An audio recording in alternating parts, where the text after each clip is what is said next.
première place. Que le gloire de Dieu règne en ce lieu. Que la gloire de Dieu règne en ce lieu. Que la puissance de Dieu s'installe. Que Dieu prenne la première place. Que Dieu soit au centre de ce culte. Et que Dieu soit à la fin de ce culte. Que nous sois Seigneur. Parce que tu es Dieu. Au nom de Jésus-Christ. Alléluia. Jamais. Reçois l'honneur et la gloire, Seigneur. Alléluia. À cet instant, Père, nous te donnons nos vies. Que toi-même tu conduises nos vies.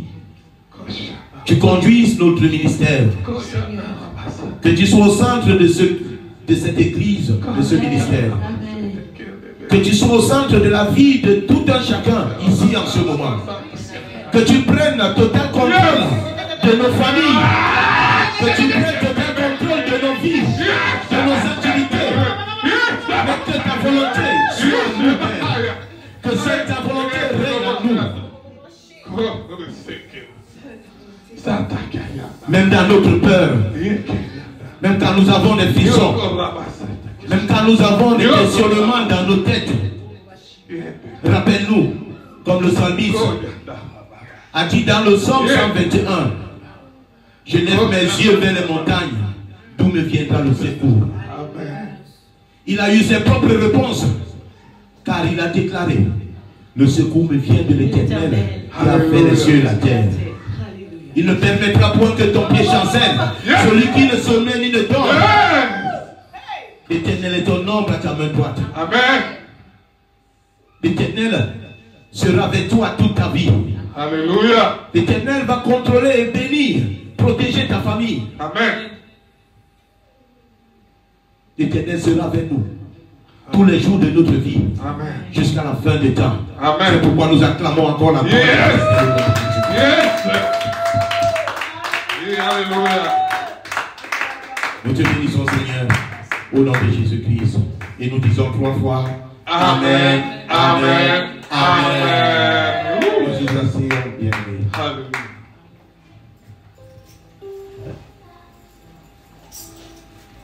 Je vous salue dans le nom précieux de Jésus-Christ, bien-aimés. Et je nous souhaite tous la bienvenue en ce lieu de bénédiction, ce lieu où nous avons consacré pour la gloire de Dieu le Père.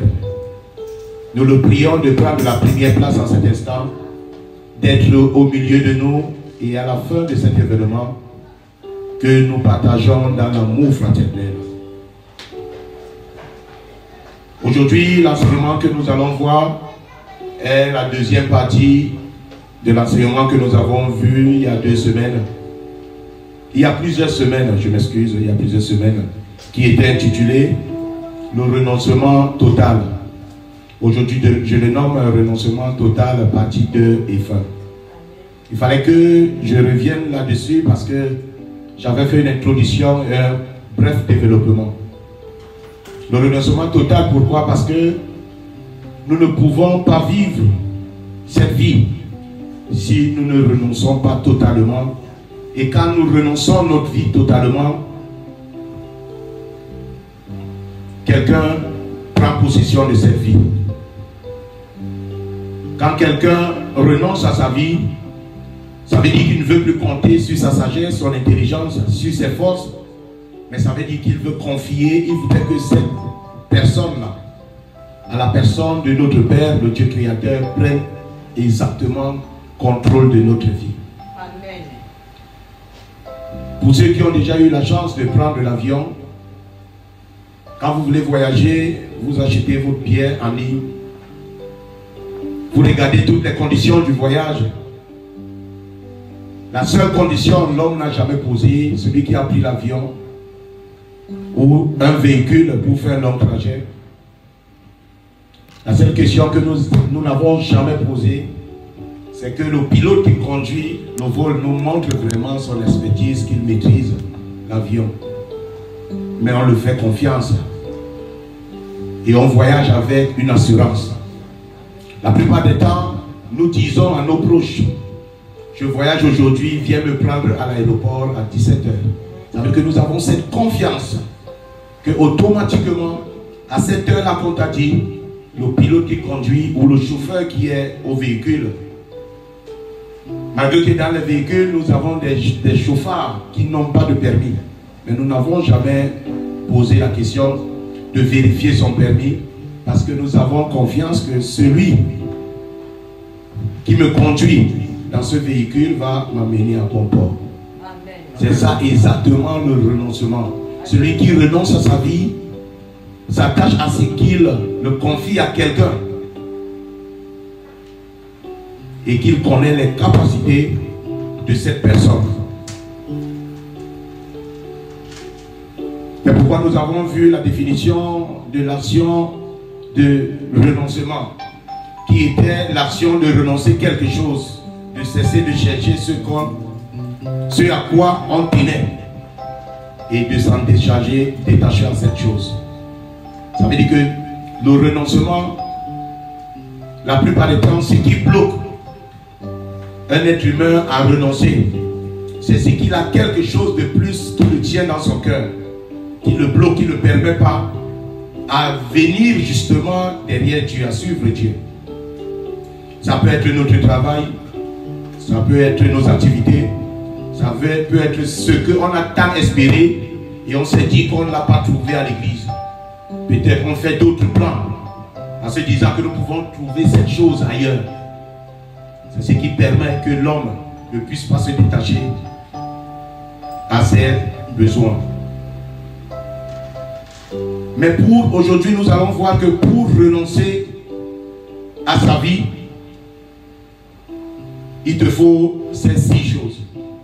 Si tu ne réunis pas ces 6 choses, tu ne peux pas renoncer. Parce que le principe est simple. Dans Matthieu chapitre 16, versets 24 à 26, nous avons vu que Jésus est clair là-dessus. Parce que la parole dit, Matthieu chapitre 16, versets 24 à 26. La parole nous dit, alors Jésus dit à ses disciples, si quelqu'un veut venir après moi, ça veut dire que c'est un modèle à suivre automatiquement. Celui qui se dit chrétien, qui se dit convaincu de Dieu, a une seule condition, c'est Jésus même qui le dit. Ça veut dire que pour suivre, pour venir après Jésus, dis chaque jour que tu respectes les programmes de l'église, que tu respectes le dimanche, que ce dimanche soit spécialement pour Dieu. Jésus te dit qu'il se renonce à soi-même. D'abord, ça veut dire que tu ne comptes plus sur quoi que ce soit, tu te laisses. C'est dans Matthieu chapitre 16, versets 24 à 26. Matthieu chapitre 16, versets 24 à 26. Matthieu 16, 24, 26. Alors Jésus dit à ses disciples, les disciples étaient les gens qui étaient avec Jésus.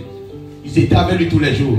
Mais il leur rappelle encore cela, que si quelqu'un veut me suivre, qu'il se renonce à soi-même et qu'il prenne sa croix. Deuxième condition, c'est porter sa croix lui-même.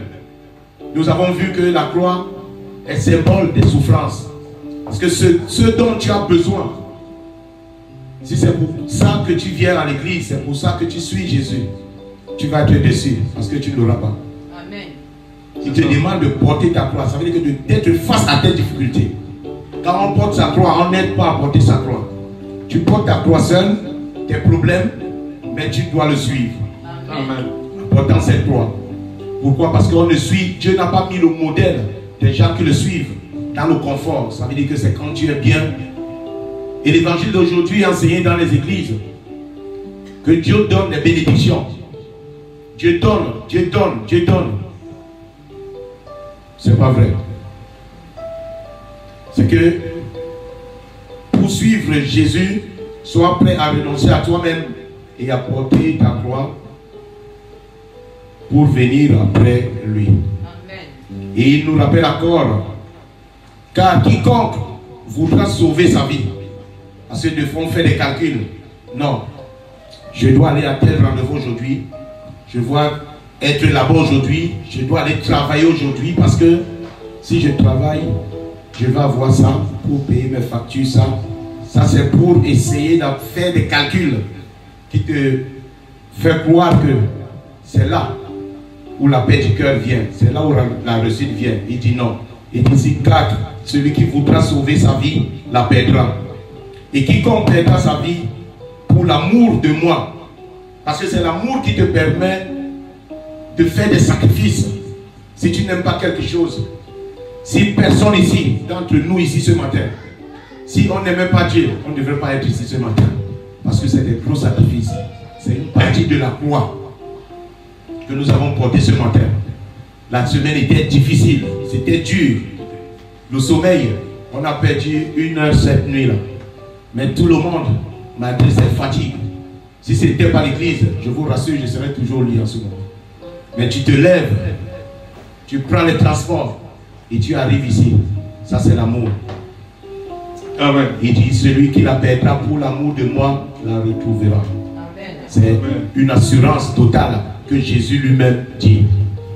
Pour donc suivre exactement, pour venir après Jésus, l'homme doit être composé de ces 6 caractères. Si un seul manque dans ce que je vais citer là tout à l'heure, je vais énumérer, un jour vous allez rétrograder, un jour nous allons rester ici et nous n'allons plus vous voir. Parce que de tous ces caractères qui t'animent, qui te donnent la foi à suivre Dieu, les 6, si tu as 5, un jour tu vas rétrograder. Ça c'est sûr, c'est l'expérience qui le montre. Le premier caractère pour suivre Jésus, c'est l'amour. Amen. C'est l'amour. Quand tu as l'amour, quelqu'un m'avait dit que l'amour est le seul caractère où même un fou s'est dit je t'aime quand il aime. Même quelqu'un qui n'a pas été à l'école, il s'est dit je t'aime. Et quand il aime, il sait faire les sacrifices. Amen. Amen. Amen. Deuxième caractère, après l'amour, c'est la décision. On prend toujours la décision, à partir d'aujourd'hui, je vais faire ça. À partir d'aujourd'hui, je vais devenir comme ça et je vais le faire. Et c'est une décision drastique. Troisième, tu dois être une personne qui est fidèle. La fidélité. Amen. Parce que Dieu est fidèle déjà et il a besoin des hommes et des femmes fidèles. C'est ça l'alliance, ce qu'on appelle l'alliance. Personne ici ne peut marier, ce qu'on avait dit la fois passée, ne peut accepter le mariage avec quelqu'un qui n'est pas fidèle à lui. Personne. Mais Dieu encore plus. Quatrième point, la loyauté. On ne la trouve plus dans ce monde. Les personnes loyales. Quelqu'un qui est loyal, c'est quelqu'un qui ne change pas. Quelqu'un qui t'a dit je suis avec toi. Ça veut dire quand tu dis à Dieu je suis avec toi, tu es une personne qui ne change pas. Ça veut dire que la croix, Jésus sait pourquoi il parle de la loyauté. Parce qu'il sait qu'à un moment donné de la vie, tu vas faire face à certaines difficultés où c'est l'église qui sera le dernier recours selon toi. Mais si tu es une personne loyale, même dans l'amour, même dans l'amitié, tu es quelqu'un qui ne lâche pas. Qu'importe la situation. Cinquième, l'obéissance. Parce que tu ne peux pas suivre quelqu'un malgré les situations que tu ne sois pas obéissant. Il faut toujours être obéissant à ce que Dieu te dit. Amen. Si Dieu te dit cette semaine, le cœur te parle un seul instant. Cette semaine, je veux te voir à la prière.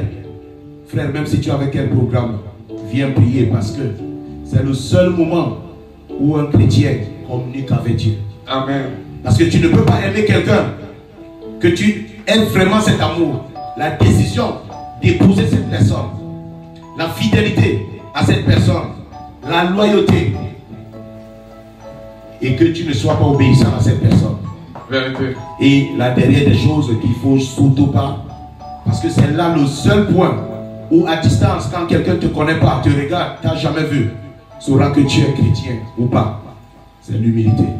Amen. Si tu es une personne humble naturellement, cette personne, même si c'est quelqu'un qui ne vient pas à l'église, celui qui te regarde ne te dit pas, mais il saura que cette personne, c'est un chrétien, c'est quelqu'un qui croit en Dieu en fait. Amen. Parce que c'est le seul, c'est le point où on reconnaît exactement les chrétiens et les personnes qui sont à Dieu. Amen. Dans Luc chapitre 9, versets 57 à 58, Luc chapitre 9, versets 57 à 58. Luc chapitre 9, versets 57 à 58. Au verset 57, il est écrit, pendant qu'il était en chemin, un homme lui dit, Seigneur, je te suivrai partout où tu iras. Pendant qu'il est en chemin, c'est un homme qui le voit et lui dit, Seigneur, moi, dans cette personne, veut démontrer l'amour, la décision, la fidélité, la loyauté, l'obéissance et l'humilité. Mais Jésus, au verset 58, Jésus lui répondit, les renards ont des tanières, les oiseaux du ciel ont des nids, mais le Fils de l'homme n'a pas un lieu où il puisse reposer sa tête. C'est un avertissement. En suivant Jésus, il ne te garantit pas le repos.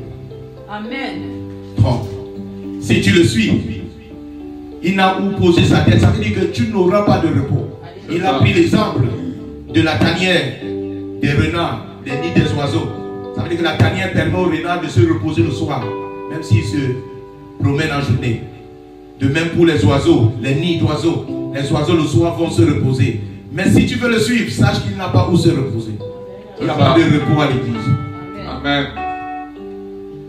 Bien aimé, pour comprendre exactement l'intro que je viens de faire, je nous invite à ouvrir le livre de Ruth dans l'Ancien Testament. Pour ceux qui ont les livres, les Bibles de couleur rouge qu'on nous a distribuées, c'est à la page 286. 286, page 286. Nous allons voir l'histoire de cette servante qui s'appelle Ruth.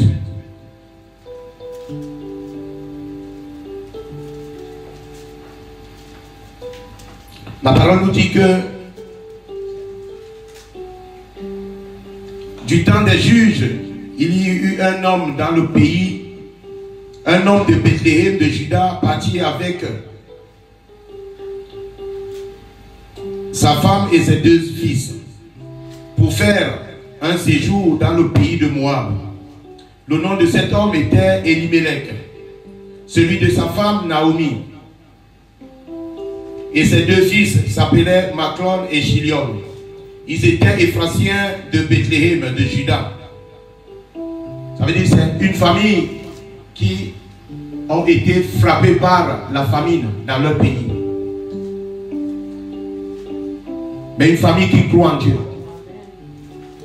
À un moment donné, on parlait tout à l'heure du renoncement, celui qui fait confiance en Dieu. Parce que l'homme n'aime pas vivre dans les conforts. Dès qu'ils ont vécu la famine qui a frappé tout le pays, ils ont décidé d'aller chercher ailleurs. Pour eux, ce n'était pas Dieu la solution. Cet homme Elimelech a pris sa femme Naomi et ses deux enfants, ses deux fils, pour aller dans le pays de Moab. Parce que selon le calcul des hommes, peut-être Moab était la solution pour lui. Arrivé dans le pays de Moab, il s'est installé là-bas. Et quelques années plus tard, cet homme est mort. En fuyant la famine de son pays, allant dans un autre pays, croyant que c'était ça la solution, il est mort dans un pays étranger. Il a laissé ses deux fils.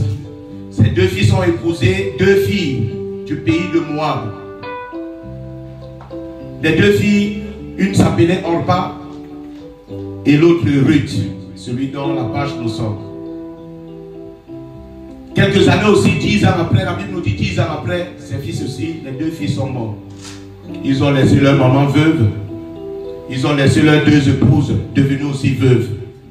Ici, on a l'équation de 3 veuves. Pour une famille qui croit en Dieu, mais qui ont cherché des solutions seules.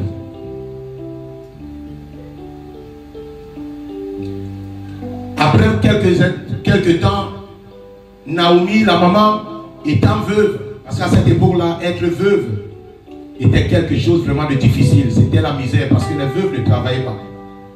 Et si ton mari n'était pas aussi riche, la situation était catastrophique. En plus que vous n'étiez pas dans votre pays, vous êtes dans un pays étranger. Cette femme, Naomi, décide de rentrer chez lui parce qu'elle a tout perdu. Et dans sa façon de concevoir, parce qu'elle croyait en Dieu, elle a compris que pour elle, elle se dit que la main de Dieu a joué le rôle sur la perte de son mari et ses deux fils. Voilà une veuve qui a tout perdu. La seule solution, c'est de rentrer chez moi. Heureusement, chez lui, elle a eu la nouvelle que Dieu a encore revisité son pays et il a encore donné beaucoup de nourriture. Elle décide de rentrer chez elle.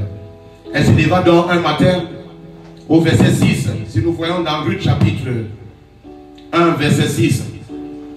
Puis elle se leva, elle et ses belles-filles, afin de quitter le pays de Moab, car elle a appris au pays de Moab que l'Éternel avait visité son peuple et lui avait donné du pain.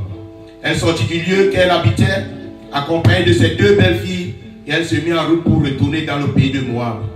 Au verset 8, Naomi dit alors à ses deux belles-filles, allez, retournez chacune à la maison de sa mère, que l'Éternel use de bonté envers nous, envers vous, comme vous l'avez fait envers ceux qui sont morts et envers moi. Ça veut dire que pour elle, je suis en train de rentrer dans mon pays. Ce qui m'a uni à vous, c'était le mariage entre vous et mes fils. Maintenant que je n'ai plus de fils, qu'est-ce qui peut encore m'unir? Donc, rentrez chez vous à la maison de votre père. Que Dieu vous bénisse. Ici, nous voyons le témoignage de Ruth à ces deux filles, à ces deux belles filles. Donc, sachant que nous avons une assurance que ces deux filles étaient d'une bonne moralité. Parce qu'elle dit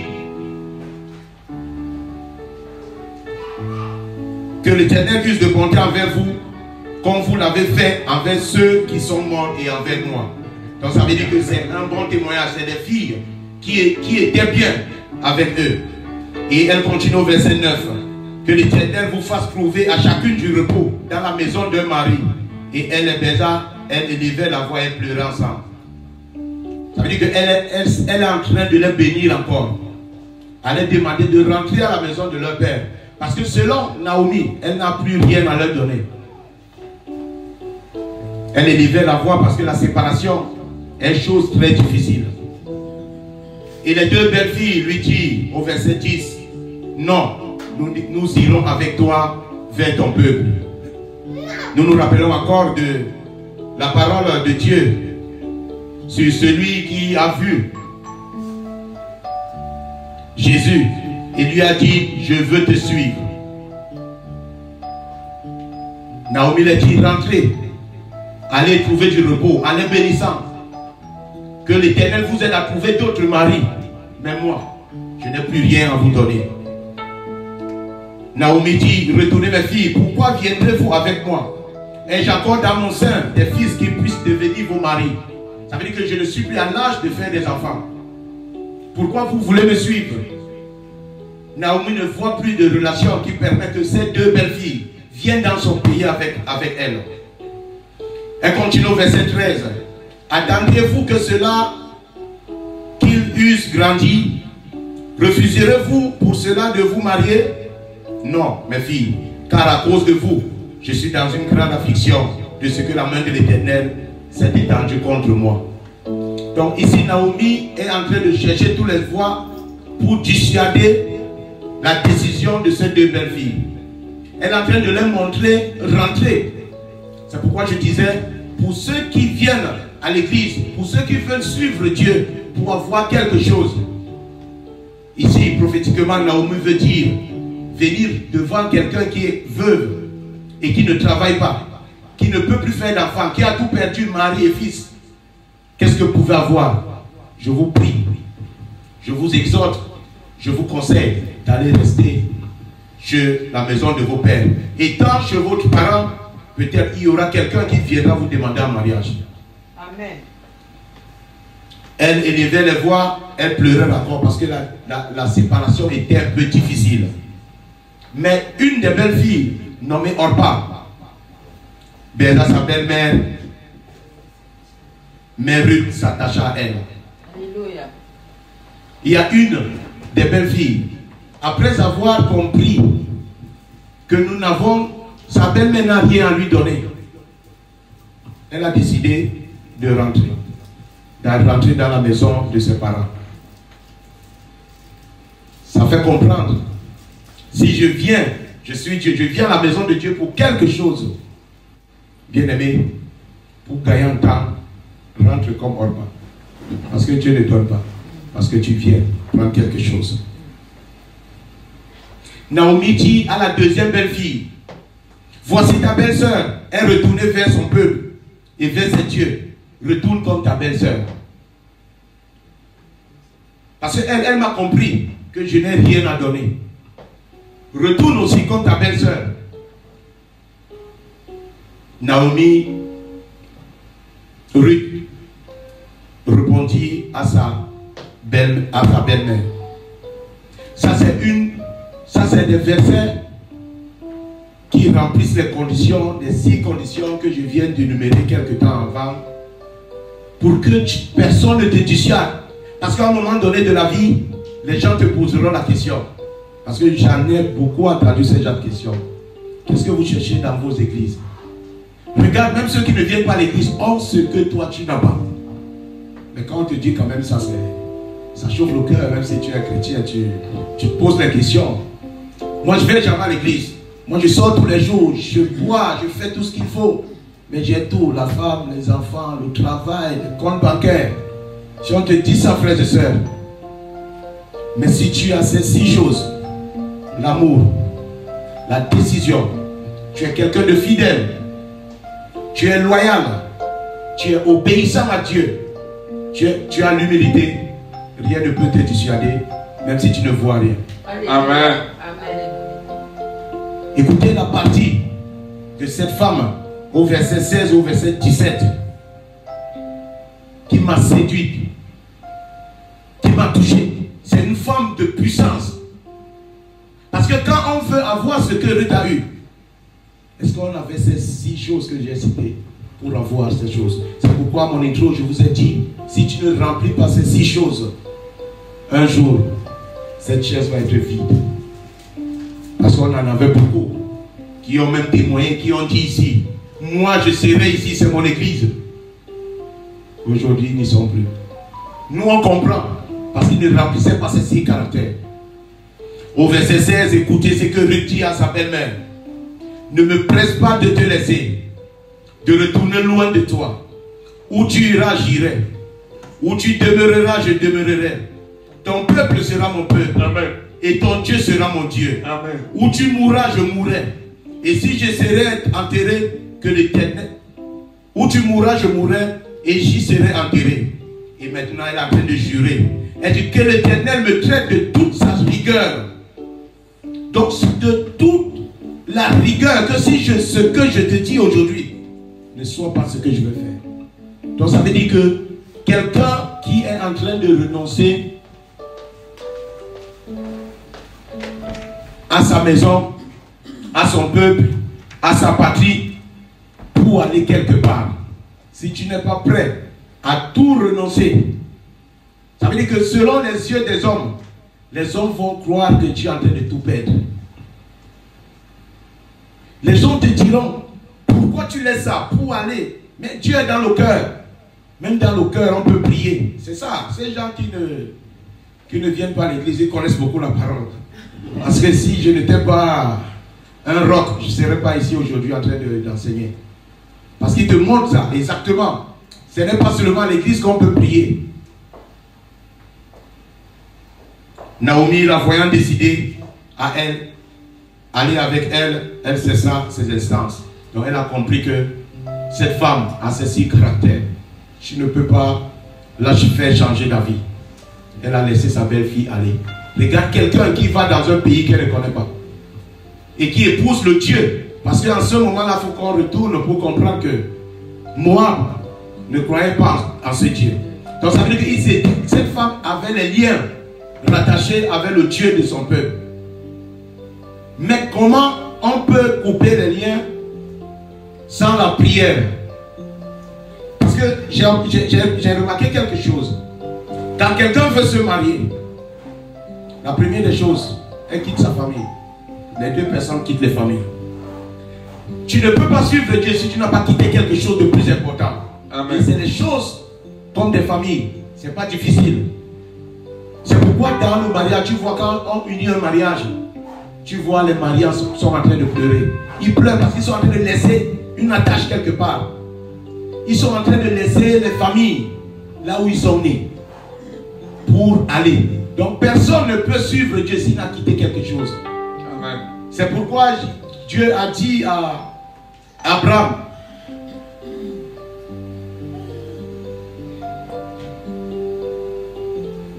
pardon, excusez-moi.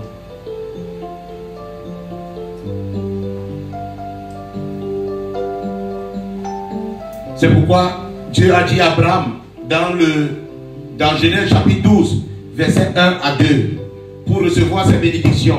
L'Éternel dit à Abraham, va-t'en de ton pays, 1, 2, de ta patrie et de la maison de ton père, dans le pays que je te montrerai. Il y a des choses, pour les recevoir sans les chercher, il faut quitter les choses les plus importantes qui t'empêchent.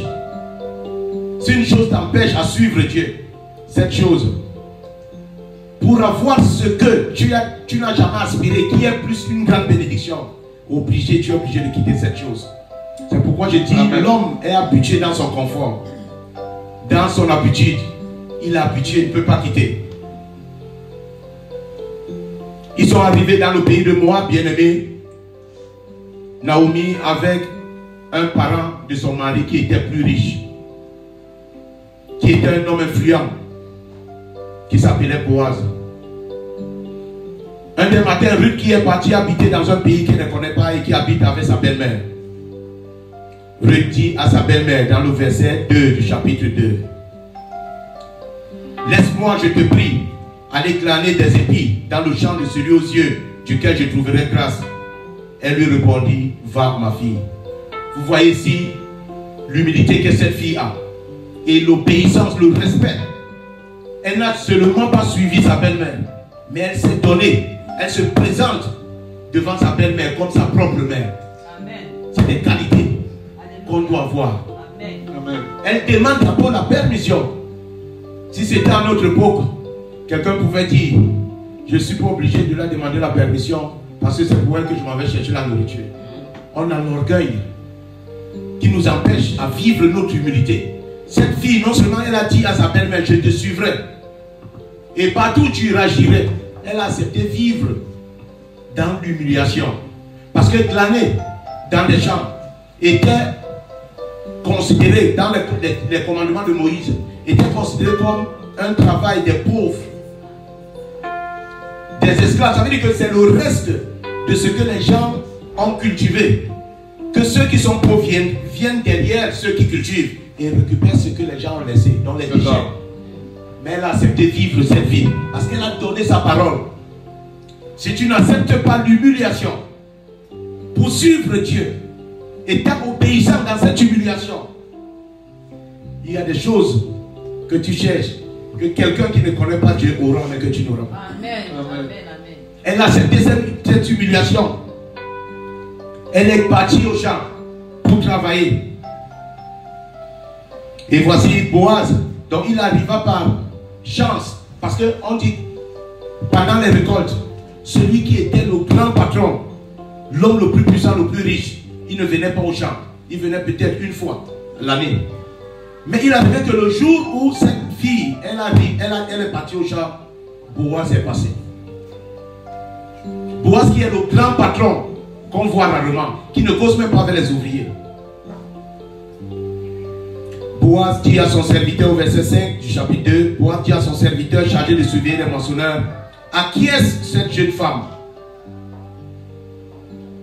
Parce qu'il va falloir que tu sois remarqué par rapport à ta façon de faire.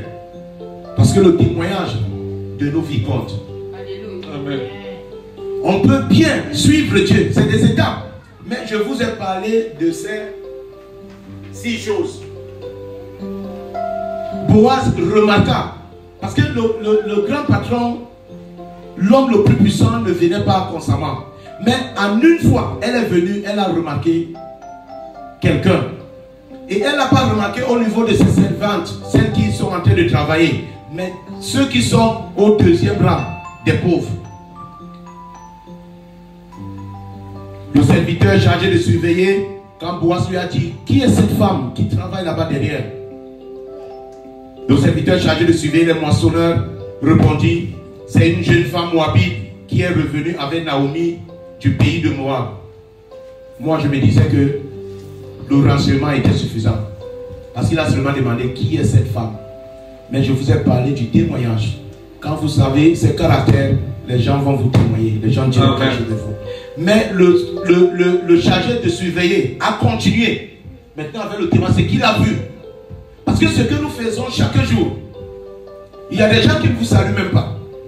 Il y a des gens qui ne vous regardent pas. Mais ils vous déterminent par rapport à votre attitude. C'est ça. Donc nous avons tendance à avoir ces caractères pour maintenir notre attitude afin que nous ayons des témoignages. Parce que ce témoignage viendra de quelqu'un, donc toi tu sous-estimes, toi tu ne respectes pas, tu es orgueilleuse, tu ne parles pas. Il va falloir que la bénédiction passe par cette personne dont tes yeux ne considèrent même pas. Amen. Mais si tu es naturellement cette personne qui a ses attributs, et le moissonneur, le surveillant des moissonneurs, au verset 7, il continue en disant, elle a dit, permettez-moi de glaner et de ramasser des épis entre les gerbes. C'est une façon, c'est un respect que cette fille avait.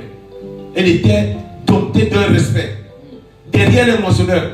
Et il continue à dire, et depuis ce matin, il est en train de donner ton témoignage au grand chef. Et il dit, et depuis ce matin qu'elle est venue, elle a été debout jusqu'à présent et ne s'est reposée qu'un moment dans la maison. Ça veut dire que c'était une travailleuse. Est-ce que tu travailles dans la maison du Père? Question. Le jour où mon frère Junior, quelqu'un viendra lui poser la question. Mais qui est ce jeune homme en jaune? Non, c'est le serviteur Samuel. Il est le responsable de l'église. Il va falloir qu'il ajoute quelque chose pour que cet homme d'affaires te fasse confiance. Mais c'est quelqu'un de travailleur. C'est quelqu'un de confiance. C'est quelqu'un qui est sérieux dans ses affaires. C'est là où l'homme d'affaires, Dieu ne viendra jamais. On ne verra jamais Dieu. C'est pourquoi j'ai enseigné la semaine passée, la relation avec Dieu, c'est la relation avec l'autre. Amen. Et c'est ce témoignage qui permettra de t'ouvrir les portes. Et je peux vous rassurer, profiter du témoignage une fois de plus, que c'est ce qui permet au serviteur Samuel d'avoir tous les marchés qu'il a. Parce que tous les marchés qu'il a aujourd'hui, c'est les marchés qu'on lui a témoigné des précédents marchés. Si on ne te témoigne pas, si tu as un comportement où tu n'es pas en contact avec l'autre, où tu as ces 6 caractères, on te voit humble. Parfois, nous regardons les autres et on se dit, même si je respecte Maman Marie, qu'est-ce qu'elle peut me donner demain? Donc, on sous-estime les portes de bénédiction. Parce que peut-être cette personne, on ne la voit pas dans nos yeux comme une bénédiction.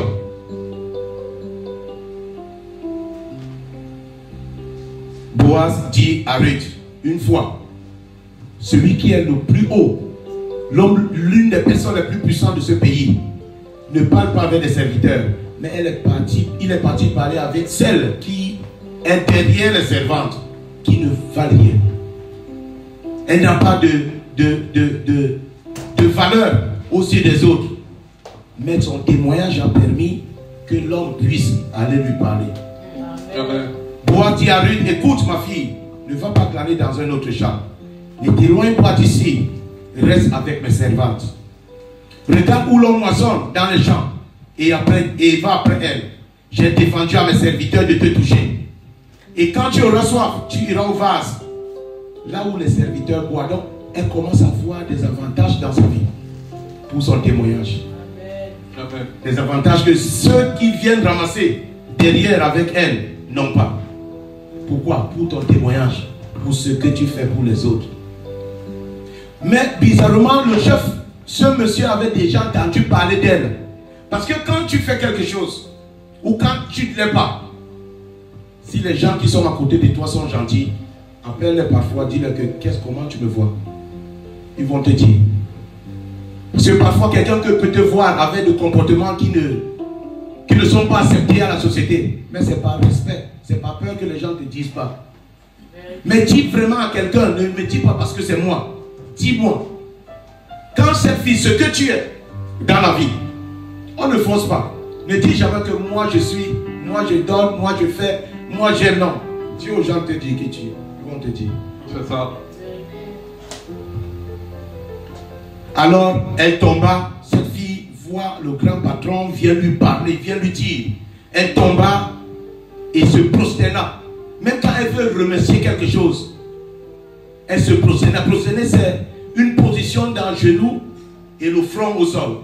Ça veut dire qu'elle avait de l'humilité. L'humilité qui n'avait pas de sens.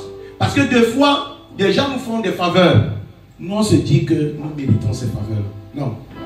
Personne ne mérite les faveurs qu'on lui fait. Elle tomba en face et se prosterna contre terre. Et elle dit, comment ai-je trouvé grâce à tes yeux pour que tu t'intéresses à moi qui suis une étrangère? Parce que tu n'as pas dit à ceux qui sont dans ton pays, à ceux qui travaillent longtemps avec toi, tu ne les as pas donné cette faveur. Mais pourquoi moi qui est étrangère? Et la réponse de Boaz détermine tout ce que nous avons dit ici aujourd'hui. Boaz lui répondit, on m'a rapporté tout ce que tu as fait pour ta belle-mère depuis la mort de ton mari. Ça n'a pas commencé là. C'est ce qu'elle fait depuis. Et elle ne s'en rend même pas compte que le fait est naturel. C'est ça. On m'a rapporté tout ce que tu as fait pour ta belle-mère depuis la mort de ton mari. Parce que son mari pouvait, le fils pouvait mourir. Et elle dit qu'elle n'a plus de lien avec la belle-mère. Et elle aurait raison.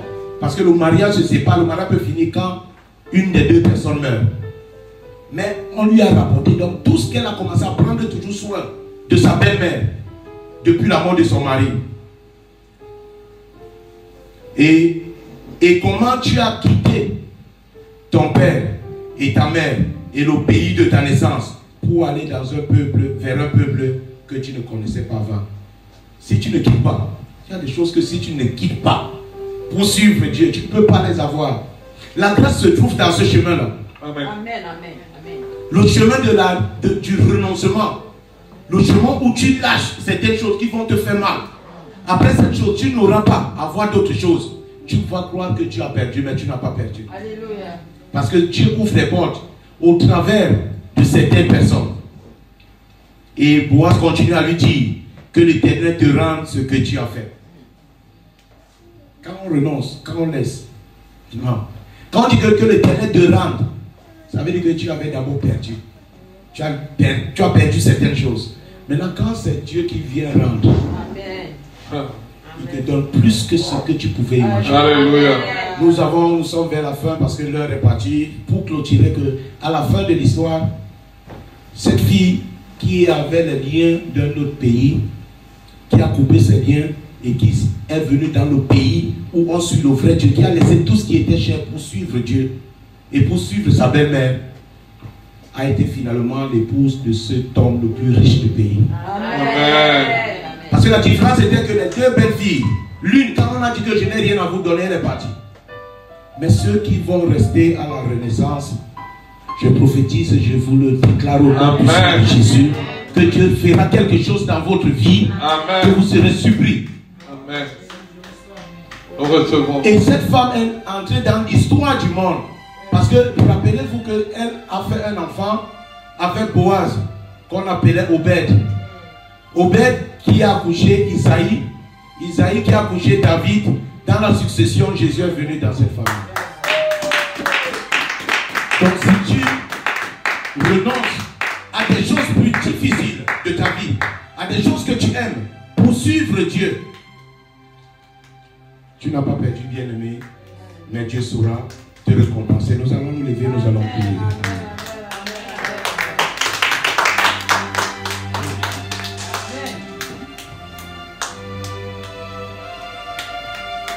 Non, jamais tout seul. Ah non, jamais tout seul. Jésus mon sauveur me garde.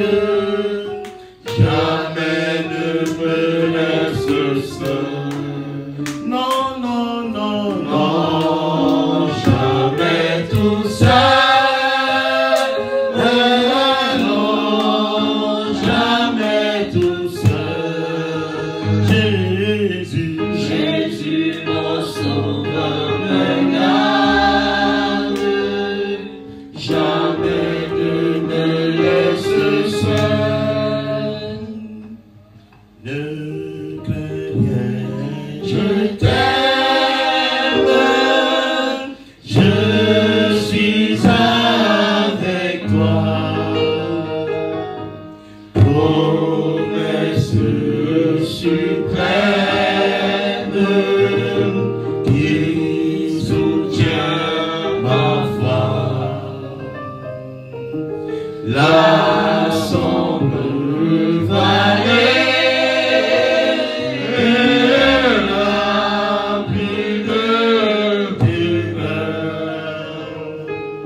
fois de plus, nous t'avons laissé la première place et la chair de ce matin pour utiliser nos vies comme l'instrument utile à ton service.